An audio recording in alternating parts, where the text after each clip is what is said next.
Hello class. आज हम देखेंगे shear stress distribution in I section. Okay, here is I section, overall depth d, overall width b, here is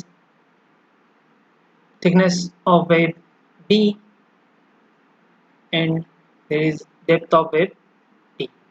Okay, this is depth d, width b.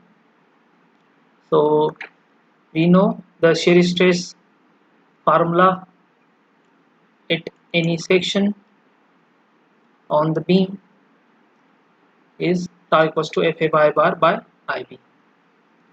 Okay, so first we consider a flange because there is sudden reduction in the width of the flange here.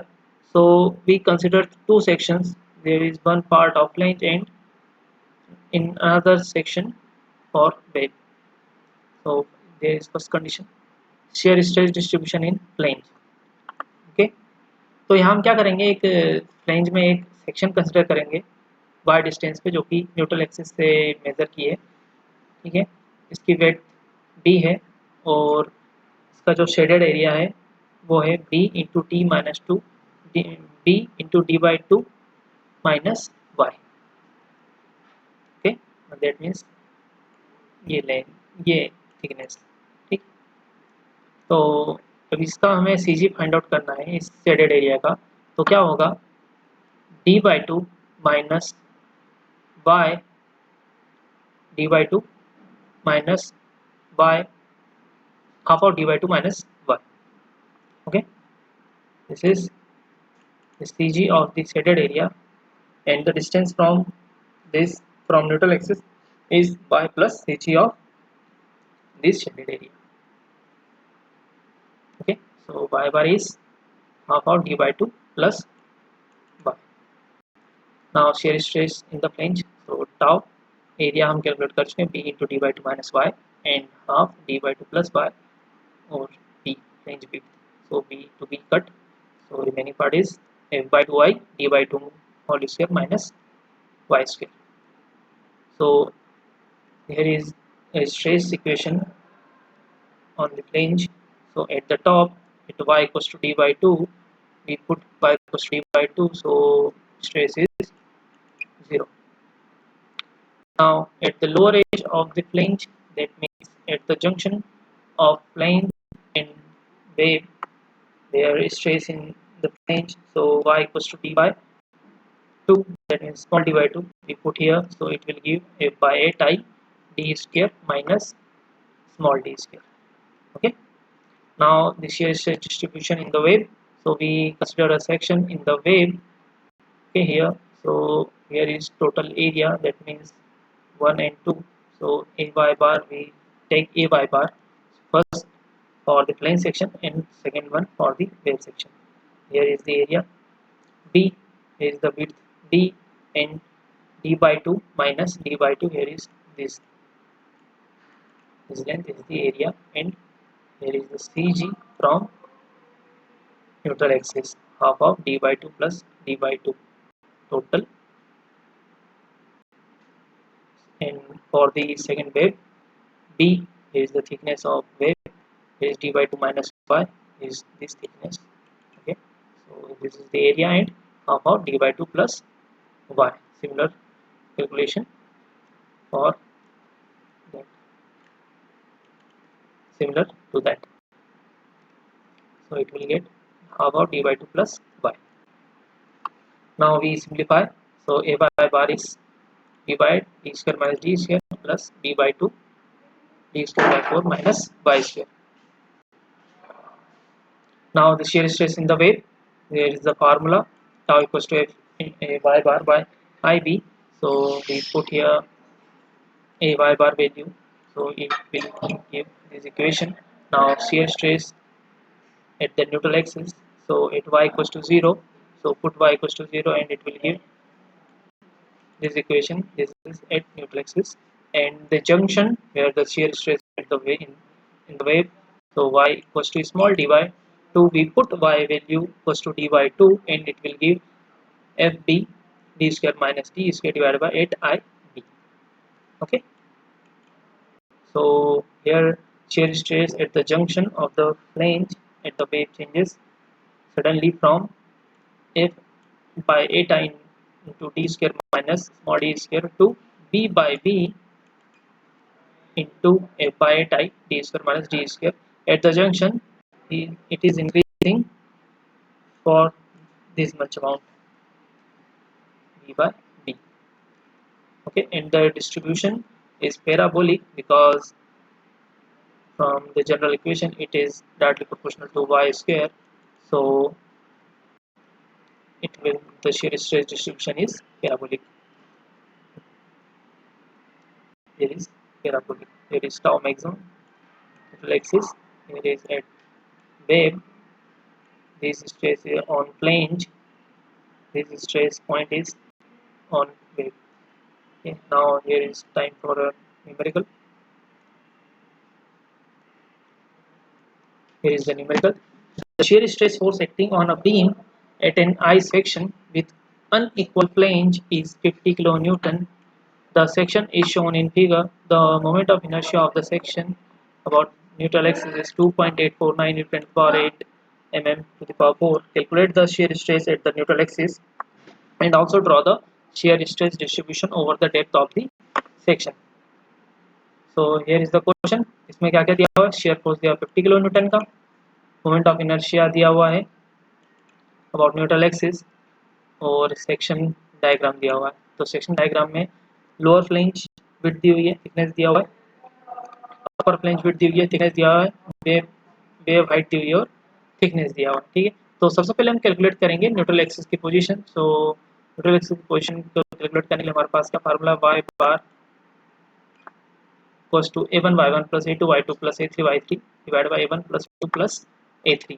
सो हम इसको तीन part में divide कर रहे हैं, तीन section में, तीन rectangular section. Here is one, ये पोर्शन हो गया सेकंड और ये पोर्शन हो गया थर्ड. ठीक है, तो हमने सबसे पहला फिगर लिया, इसके अंदर एरिया क्या हो जाएगा 130 इंटू 50.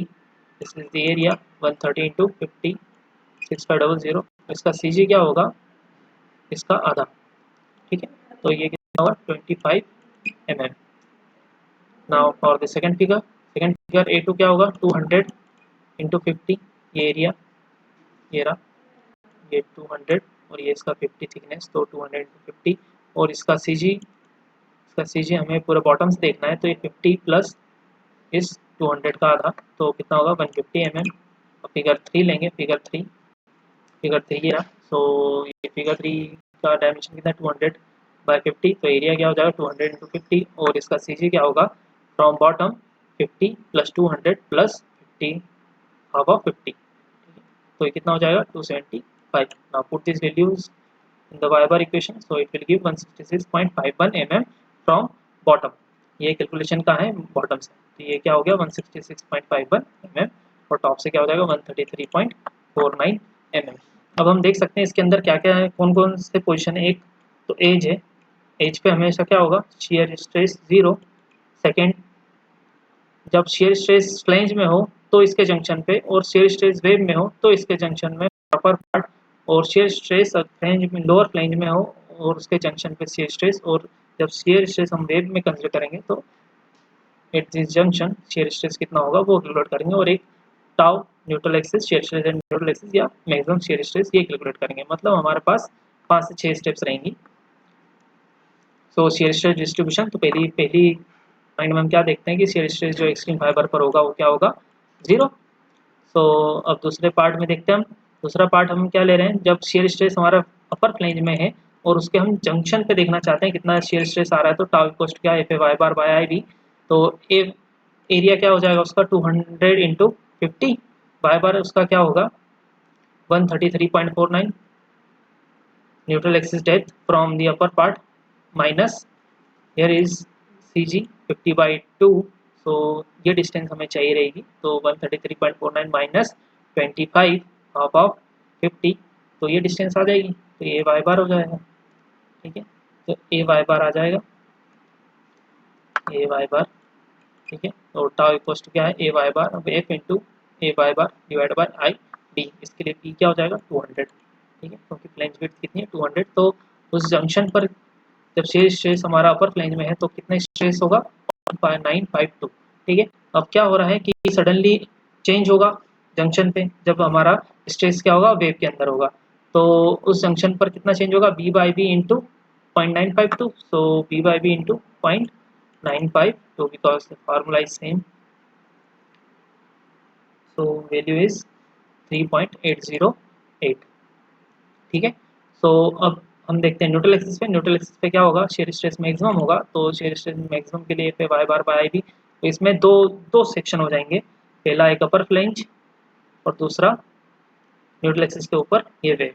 तो दो एरिया हो गए, सो ए वाई बार दोनों का एक साथ निकालेंगे हम, या a one by one a two y two करके निकाल सकते हो, अलग अलग भी निकाल सकते हो। सो पहला ऊपर फ्लैंज अपर फ्लैंज 200 इंटू 50 एरिया और उसका वाई बार प्लस कितना हो जाएगा ये 133.49 माइनस 50 या अपर फ्लैंज की थिकनेस इंटू 50 उसकी विड्थ, ये वेव विड्थ है, ठीक है। और ये न्यूट्रल एक्सिस अपर फ्लैंज से डेप्थ माइनस अपर फ्लैंज की थिकनेस डिवाइड बाय 2। तो ये हो गया उसका वाई बार वेव का, ये हो गया वाई डायमेंशन बाय वेव की। So it will calculated get A Y bar value this, ठीक है, जिसके लिए विड्थ की वैल्यू कितनी हो जाएगी 50 mm. So now calculate tau maximum. So we put the values of f, a y bar, I and b and will get 4.4196 Newton पर mm square. तो हम न्यूट्रल एक्सिस पे स्ट्रेस देख चुके हैं, तो अब हम लोअर पार्ट में जाते हैं। तो लोअर फ्लैंज में देखते हैं कितना आएगा at the junction of the lower flange and the wave is given by, so lower flange का एरिया क्या होगा 130 इंटू 50 और उसके सी जी का डिस्टेंस का कितना होगा न्यूट्रल एक्सिस से, तो 166.51 माइनस 50/2।